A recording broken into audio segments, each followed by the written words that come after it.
Will FSBO, meaning for sale by owner, save me money? This is a topic that we touch on a lot, and I think there's a lot of misconception about what a realtor does and what value we add, what it is that we do to help, what are the things that we do from start to finish.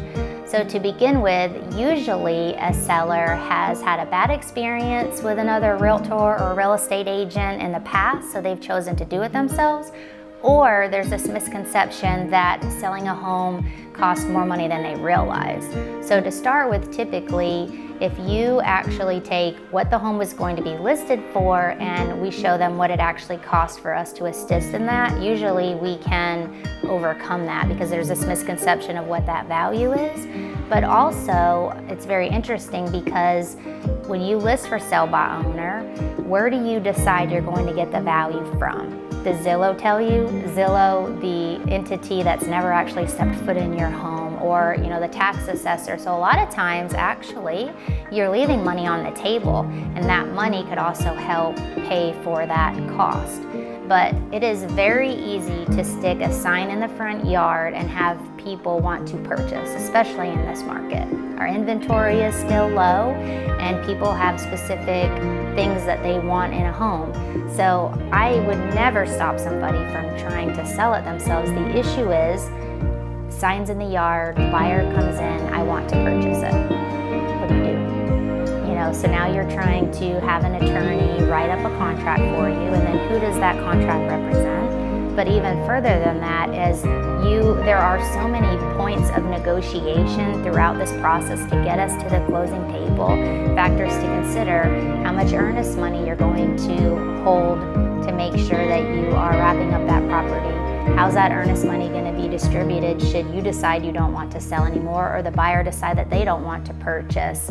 How do you know the financing piece of it and that connection between the buyer and the lender? Coordinating between the buyer and the closing attorney's office. What is the closing attorney's office doing to support you in that transaction? What are things that you need to know and stay on top of throughout that transaction? Buyers get a home inspection done. How do you negotiate repairs on your behalf? That is a really hard conversation to have. Usually everything is fine, everybody's happy, yes, I want to buy, and then when it comes time for that first interaction that feels really uncomfortable, you have nobody to kind of be that middleman, walk you through the process. These are the pros and cons. This is a consideration. This is something that you could do to maybe help, in meetings. So a lot of what we're doing most of the time, we're mediating.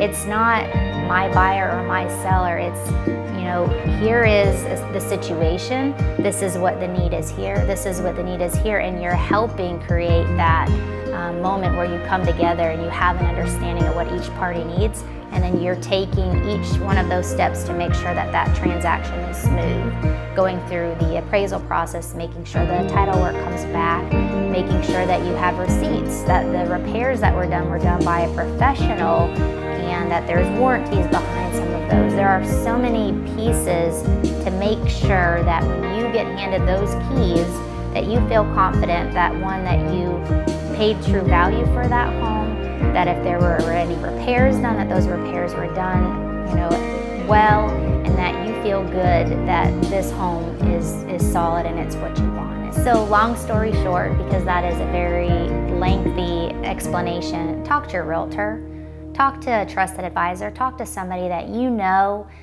is going to guide you in that right direction to help you make the best decision for you and your family should you choose to sell for sale by owner.